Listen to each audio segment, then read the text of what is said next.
Thank you for joining us. We've just been hearing about the importance of forging a more sustainable industrial development policy, and we have a very timely discussion for you now.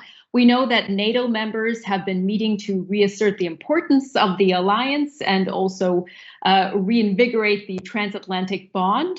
And we have a conversation now with the Deputy Secretary General of NATO, Mr. Mircea, who is joining us from Brussels. And he will be in conversation with Mr. Wolfgang Niedermark, who is a member of the Executive Board at the Federation of German Industries. Now, before Mr. Niedermark leads this discussion, Mr. Geoană will get us underway with a statement. So, Mr. Geoană, I'll hand the screen over to you now. Thank you so much, Sumi, and thank you for the kind introduction.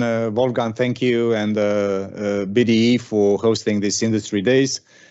And the title of our conversation today asks how a more global NATO can provide security in the future. And I'm here to say that this is the business of our alliance.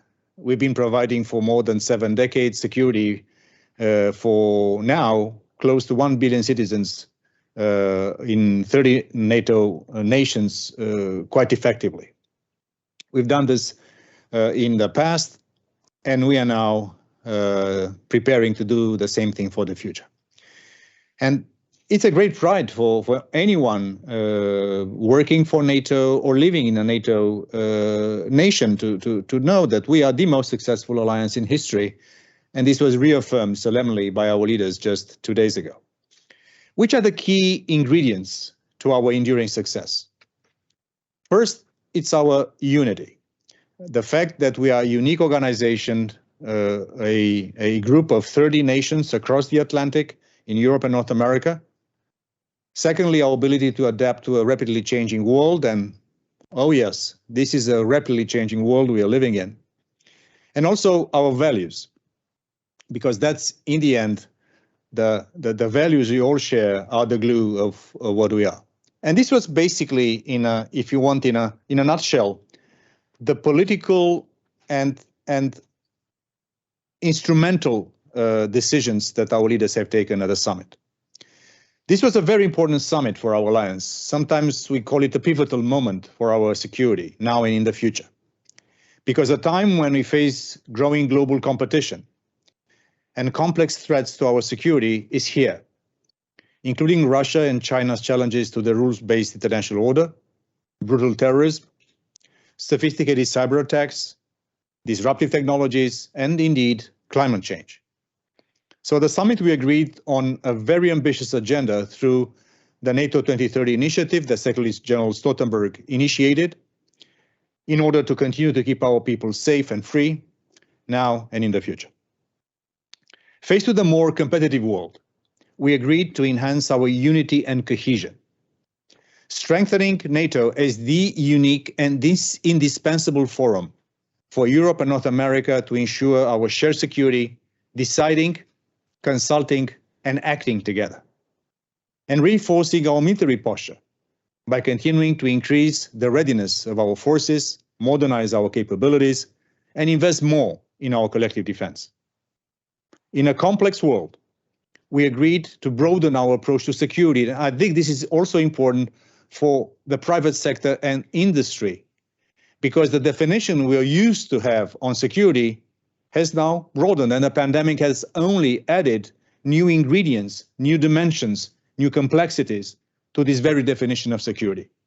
So we will work together to set national goals to increase the resilience of our societies, of our infrastructure and supply chains. And Germany, a huge powerhouse economically and export-driven economy, you're also very much keen to be part of this conversation. We launched a new Defense Innovation Accelerator for the North Atlantic to boost transatlantic cooperation on new technologies.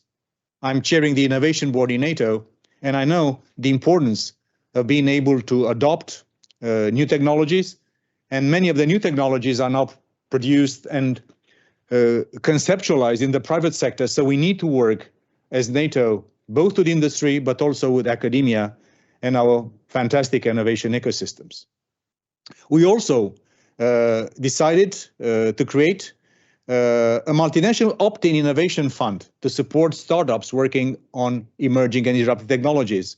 We heard around the NATO table at the summit a number of nations already expressing interest to contribute to this new innovation fund. Also something which is very much in the news, and this is something that was part of the discussion between the US president in Cornwall at the G7, here at the NATO summit, the US-EU high-level discussions, and also, I'm convinced, the Geneva talks between President Biden and President Putin. Cyber is one of the most complex, controversial, and competitive domains in today's world. This is why allies agreed at our summit on a new cyber policy to ensure we have the capabilities and the political mechanisms and consultations that allow us to effectively prevent and respond, if needed, to malicious cyber activities. An important part of the summit agenda was also further work to strengthen the resilience we have in the alliance. Some of you might know that we have been embarking on resilience indicators for the last 5-6 years, and now we are stepping up our game. And of course, resilience is mostly a national, or in the case of federal countries like Germany, also at state level prerogative. But we believe that doing also things collectively, learning from each other, investing in our common resilience is something that is useful, and that's why our leaders decided to further boost our work in resilience. Because resilience is our first line of defense. 90% of military transport and 70% of military communications depend upon robust civilian infrastructure and services. We need to make sure that our societies, our supply chains, our infrastructure, our telecommunication systems are more resistant to hostile pressure and able to recover rapidly from shocks. Resilience is also key to pushing back on potential adversaries who use a broad range of military, political, and economic tools to try to weaken our societies and undermine allied security. NATO already plays an important role in bolstering resilience, including by setting minimum standards of resilience for allies. Hence, we, together with nations and here in NATO, will take a broader and more coordinated approach to resilience and have agreed to develop national resilience plans based on clearer and more measurable allies-wide resilience objectives. Also, allies have agreed to designate a senior official in national governments to drive forward national efforts and to enhance and streamline consultations within NATO.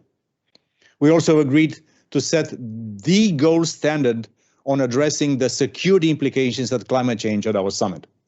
I'm personally very happy, and Secretary General Stoltenberg is very proud at the fact that our leaders approved an action plan to look into, on the one side, how can we mitigate, anticipate, and react to the security implications of climate change, and also to make sure that our militaries significantly reduce military emissions and contribute us to the important goals set internationally. In a more contested world, we agreed to step up our support to upholding the rule-based order, another very important deliverable of our summit. Because we decided and leaders approved to significantly boost and deepen our existing partnerships. And I will say that NATO's strategic partnership with the European Union is of the utmost importance to us. I'm also dealing on SecGen's behalf on NATO EU, and we know that we will be doing more things together. We also need to embrace and work even closer with our partners in the Asia Pacific, Australia, Japan, New Zealand, and South Korea, and to continue to harness and broaden our existing partnerships all over the world. We have more than 40 nations partners of NATO, but we'll need to explore even new engagements in Africa, in Latin America, in Asia. We also substantially need to step up our training and capacity building support for partners. This is a way to increase stability on our borders. And finally, this is probably the most strategic decision of our leaders at the summit. They agreed, and we agreed, to develop NATO's next strategic concept. I would like to thank Germany and Thomas de Maizière, who was one of the two co-chairs of the reflection process that, in a way, helped us and the Secretary General and our leaders to move forward on this new next strategic concept of NATO. This is why we need to recommit to our values, to reflect on the fundamental changes of the past decade in the strategic environment, to underpin our high level of ambition.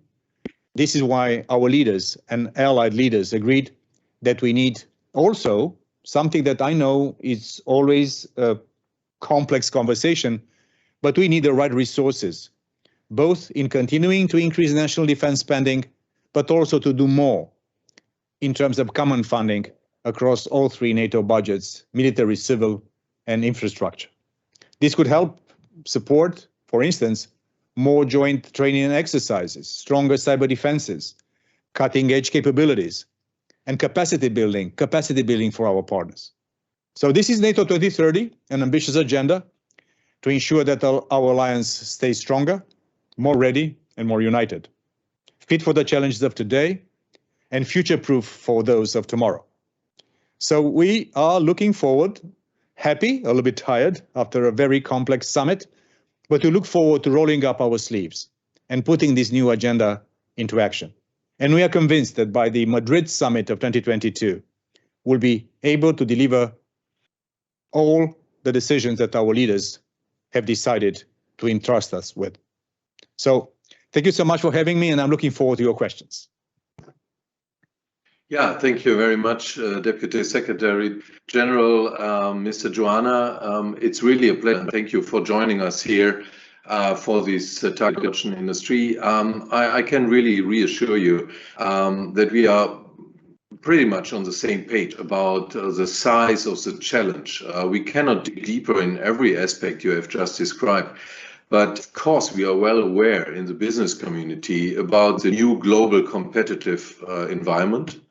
It was BDI who came up with a paper 2 years ago when we named this competition with China as a systemic rivalry. We know that. Of course, it creates a certain dilemma for our multinational corporations in Germany, in Europe, how to deal with a potential bipolar world. We don't want to shy away from addressing this conflict, but of course we need to find answers how to still cooperate with our partners in autocratic systems in Russia and in China in particular, but still see this systemic rivalry, which you are also addressing in your strategy. So what is your expectation to the companies in this situation? How can we cooperate and still follow the same strategy, but still have our license to operate in problematic partner countries? Thank you for the question. And this is, again, a very important conversation. And the rise of China is probably the most consequential transformation of global affairs in decades, if not centuries. So this is why NATO, in our previous strategic concept of 2010, there was not one single word about China. Even Russia was considered as a potential partner of NATO. So recognizing that the rise of China is both an opportunity, a massive country with a big economy, and of course, business opportunities. This is something which is absolutely, self-evident. But also the rise of China is also posing concerns, security concerns, many actions that they are taking, not only in China or around China, but also here in Europe and around the world, in Africa, are subjects of concern. They should be a form of adaptation to this new geopolitical reality, also from NATO, also from the EU, also from individual nations, including Germany. I do believe, and this is, I think, the key in which we should read the final communique of the NATO summit, that there is a possibility that competition and cooperation can really work together. Because competition it is. It's competition for political influence, it is competition for markets, it's competition for technological edge, it's competition amongst values between democracies and, let's say, authoritarian regimes. But this should not preclude cooperation. And I think this is the art of our leaders and our organizations and of the world, to find the right balance between competition, which will be intense. Is intense, will become even more intense, and cooperation on the other side. So that's why the language that you have seen in our communique, which is of course more ample than in London in 2019, when we were speaking about challenges and opportunities, now it's a little bit more specific. It's not very far from what, as you have mentioned, Wolfgang, the BDI, but also the European Union was trying to describe China as a competitor, as a partner, and as a systemic rival.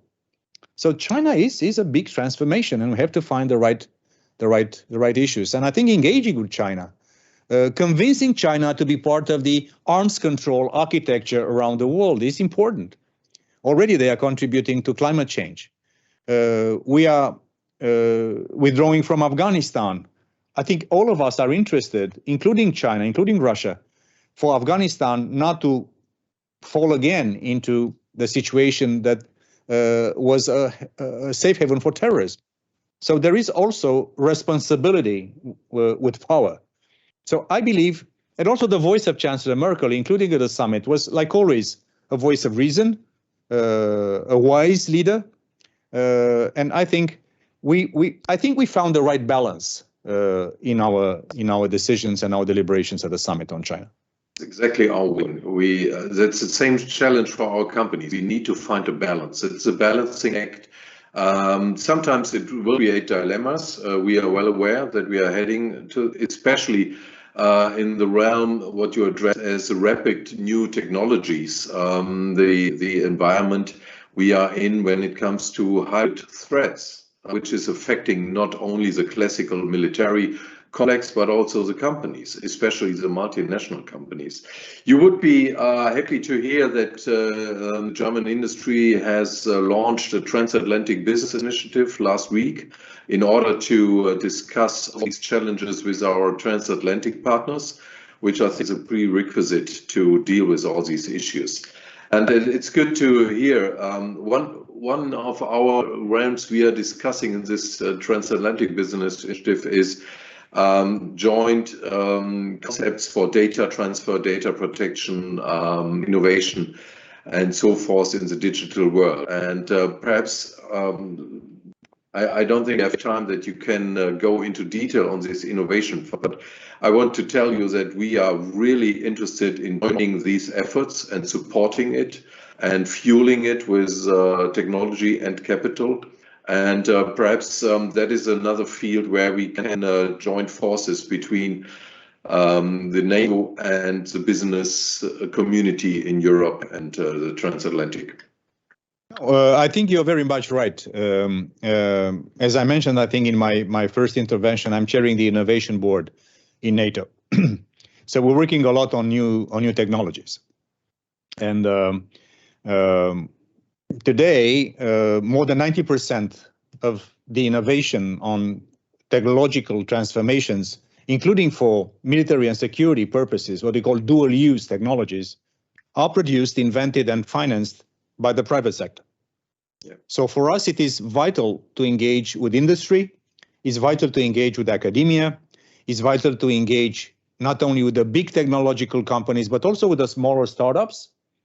And if you want, the Diana accelerator and the investment fund is also a way for us to be part of this conversation. I will be more than happy to engage institutionally with BDI on these topics. We're doing this almost daily, and why not think one of the next innovation boards for having a conversation on what can be done, and we'll be more than happy to engage into this. I'll mention one thing also, which relates also to, if you want, to arms control and to a predictable international environment, which is also very important for business. You cannot thrive, you cannot do business if you don't have security and predictability. So this is why I believe that NATO and EU and countries in Europe and North America should also try to find the new ways in which you can find the international law, norms and ethics that will be in a way regulating and enshrining norms and rules globally for AI, for data, for quantum, for biotechnology, for space. And this is where NATO we do not have the power of regulation like the EU, but we have an immense power, which is the power of standardization.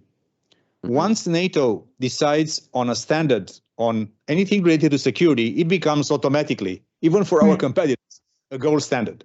And I will encourage you to look into our AI strategy that my colleagues from the specialized components of NATO have been producing. And this is about AI in conflict and warfare. So you'll be seeing there how much of our values, of our ethical norms, about making sure that there is a predictable use of new technologies in defense and security is very much present. This is why NATO-EU is vital in terms of cooperation on resilience, on new technologies, on space, on climate change, on the rise of China.